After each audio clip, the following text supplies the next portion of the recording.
सोचिए एक छोटी सी कंपनी जिसका आपने नाम पहली बार सुना हो, वो कंपनी अपने नेटवर्क से इतनी कमाई कर रही है कि जो बड़ी बड़ी दिक्कत वाली कंपनियां हैं वो भी नहीं कर पा रही है। अब सवाल ये आता है कि आने वाले कुछ टाइम बाद ये कंपनी सन फार्मा और लुपिन जैसी बड़ी बड़ी कंपनियों को क्या टक्कर दे पाएगी। नमस्कार दोस्तों, स्वागत है आपका हमारे चैनल पर। आज के इस वीडियो में हम करने वाले हैं रूबिकॉन रिसर्च कंपनी के आईपीओ का फुल रिव्यू। इस वीडियो के अंदर हम इस कंपनी की पूरी बारीकी से एनालिसिस करेंगे और पता लगाएंगे सब कुछ। और आईपीओ को लेकर एंड में जो हमारा सबसे इम्पोर्टेंट सवाल होता है, क्या इस कंपनी के आईपीओ में पैसा बनेगा या फिर नहीं, ये एकदम अच्छे से क्लियर हो जाएगा। तो शुरुआत करते इस वीडियो को।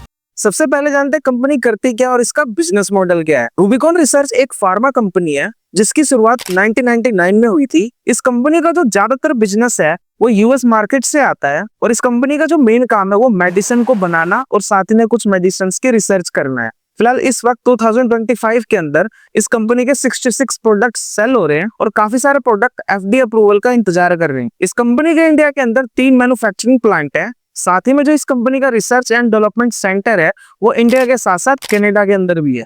और ये कंपनी यूएस के साथ साथ यूके, ऑस्ट्रेलिया, दुबई और सिंगापुर जैसी बड़ी कंट्रीज के अंदर एंट्री ले रही है। इस कंपनी का जो मेन स्ट्रेंथ है फास्ट ग्रोथ और काफी मजबूत रिसर्च एंड डेवलपमेंट, इसी के साथ साथ गुड मैनेजमेंट। जो सबसे बेस्ट है वो है इनकी लो कॉस्ट मैन्युफैक्चरिंग, जिसके बेसिस पर ये अच्छा खासा प्रॉफिट जनरेट कर पाते हैं। ये तो हमें देखने की कंपनी करती क्या और इसका बिजनेस मॉडल क्या है। अब हम बात कर लेते हैं इस आईपीओ के इंपॉर्टेंट डिटेल्स और टाइमलाइन के बारे में। आप स्क्रीन पर देख सकते हैं। शुरुआत करते हैं इस आईपीओ के इंपॉर्टेंट डिटेल्स से। इस कंपनी की जो आईपीओ की ओपनिंग डेट है वो 9 अक्टूबर से लेकर के 13 अक्टूबर तक की रहेगी।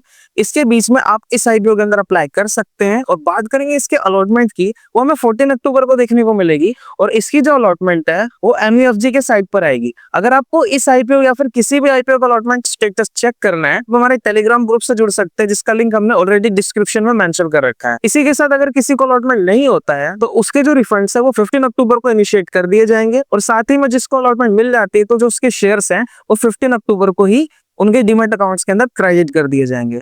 और बात करेंगे इस आईपीओ की लिस्टिंग की, तो वो हमें यहाँ पर 16 अक्टूबर को देखने को मिलेगी। यानी 16 अक्टूबर को सुबह 10 बजे इस शेयर्स के अंदर बाइंग और सेलिंग स्टार्ट हो जाएगी। ये तो हमने टाइमलाइन देख लिया। इसी के साथ अब हम कुछ और इंपॉर्टेंट डिटेल्स को चेक कर लेते हैं।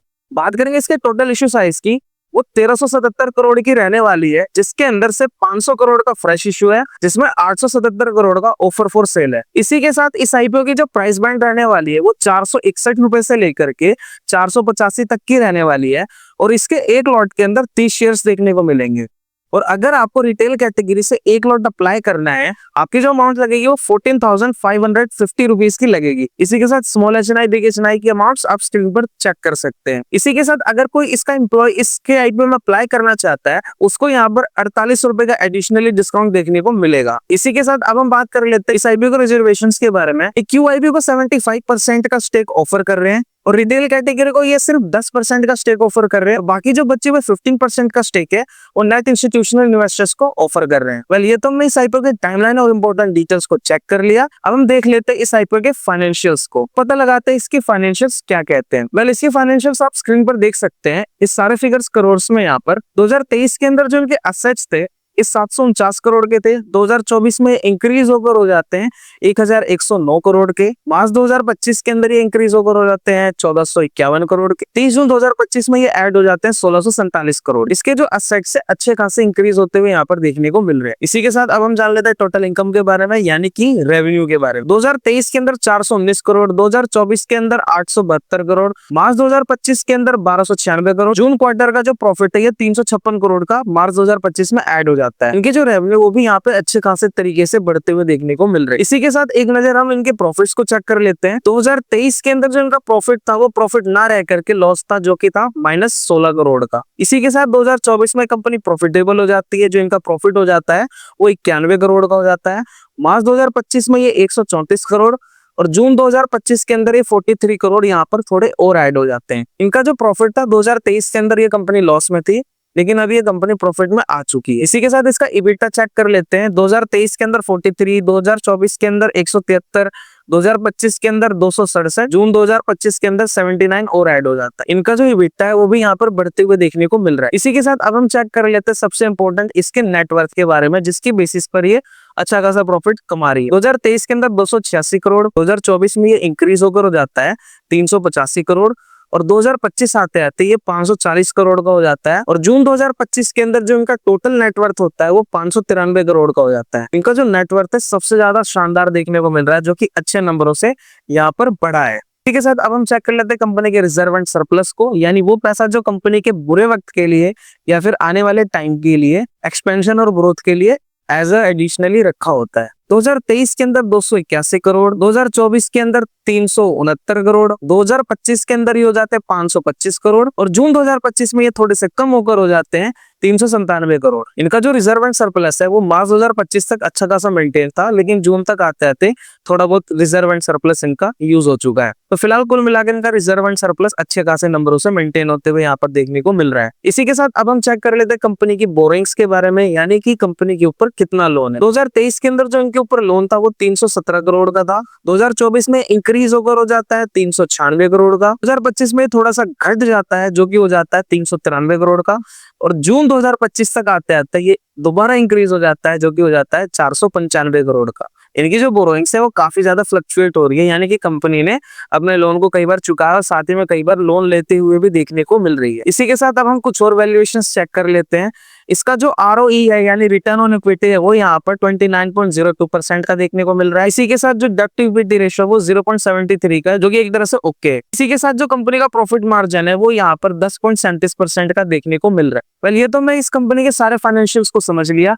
अब हम जान लेते हैं इस कंपनी के GMP के बारे में। इस कंपनी की जो GMP वो 60 रुपए से अपसाइड देखने को मिल रही है। यहाँ पर परसेंटेज टर्म्स की मैं बात करूं 12.37% से अपसाइड देखने को मिल रही है। According to this GMP estimated जो प्रॉफिट है वो 1800 के आसपास का देखने को मिल रहा है। बाकी मैं डिस्क्लेमर देना चाहूंगा, GMP पे रिलायबल नहीं रहना, ये टाइम आने पर चेंज भी हो सकते हैं। क्या पता ये बढ़ जाए या फिर क्या पता ये घट जाए। well, ये तो मैं काफी सारी चीजों को चेक कर लिया और समझ लिया। अब हम बात कर लेते हैं अपने मेन कंक्लूजन के बारे में और उसके अंदर पता लगाते हैं कि इस IPO के अंदर पैसा बनेगा या फिर नहीं। कंक्लूजन जानने से पहले मैं आपसे एक छोटी सी रिक्वेस्ट करना चाहूंगा, अगर आप हमारे चैनल पर पहली बार आए हैं तो प्लीज इस वीडियो को लाइक करके हमारे चैनल को जरूर सब्सक्राइब करें। आपका एक लाइक और एक सब्सक्राइब हमारे लिए मोटिवेशन का काम करता है, जिससे हमें हेल्प मिलती है ऐसे आपके लिए यूजफुल वीडियोस लेकर आने की।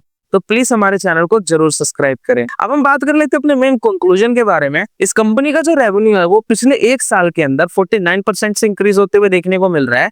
इसी के साथ जो कंपनी का प्रॉफिट है वो यहाँ पर 48% से इंक्रीज होते हुए देखने को मिल रहा है। यानी कंपनी के जो प्रॉफिट्स है और कंपनी के जो रेवेन्यूज है अच्छे खासे नंबरों से यहाँ पर बढ़ते हुए देखने को मिल रहे हैं। इसी के साथ कंपनी के ऊपर 495 करोड़ की बोरोइंग्स देखने को मिल रही है, लेकिन घबराने वाली बात नहीं है क्योंकि कंपनी के रिजर्व एंड सरप्लस में 397 करोड़ मेंटेन होते हुए देखने को मिल रहे हैं। कंपनी जब चाहे तब इस पैसे का यूज करके अपने लोन को रीपे कर सकती है, तो लोन को लेकर के यहाँ पर कोई भी सीरियस मैटर देखने को नहीं मिल रहा है। इसी के साथ जो कंपनी का प्रॉफिट मार्जिन वो यहाँ पर 10.37% का देखने को मिल रहा है, जो कि इस सेगमेंट में काफी ठीक है। हमने इस कंपनी को इसके साथ की जो बड़ी बड़ी कंपनियां जैसे कि Sun Pharma, Lupin, doctor Reddy's, Zydus, इन सबसे हमने इसका पेयर कंपैरिजन किया।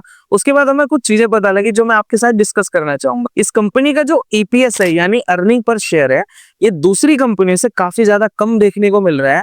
इससे हमें पता लगता है कि ये जो कंपनी है थोड़ी बहुत हाई वैल्यूएशन पे देखने को मिल रही है। बाकी इसी के साथ इस कंपनी को कंपेयर करते हुए एक पॉजिटिव चीज पता लगी है, इस कंपनी का जो रिटर्न ऑन नेटवर्थ है वो बाकी जितनी भी कंपनियां उनसे काफी ज्यादा बेहतर है।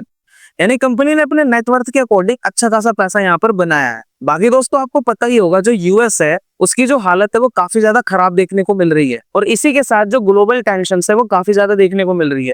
कभी टैरिफ वॉर देखने को मिल रहा है। इसी के साथ जो US के सिटीजन्स है, चाहे वो वर्किंग हो चाहे वो नॉर्मल हो, उनके वीजास को लेकर के काफी डिस्प्यूट देखने को मिल रहा है। मैं ये इसलिए बता रहा हूँ क्योंकि इस कंपनी का जो मैक्सिमम बिजनेस है वो US के अंदर से आता है। तो आने वाले टाइम पे जियोपॉलिटिक्स और US की खराब हालत से इस कंपनी के ऊपर असर देखने को मिल सकता है। तो इसलिए हम इस कंपनी के बिजनेस को स्टेबल नहीं मान सकते। इससे हमें ये समझ आता है कि इस टाइम पर इस कंपनी के लिए लॉन्ग टर्म इन्वेस्टमेंट के लिए थोड़ा बहुत रिस्क है।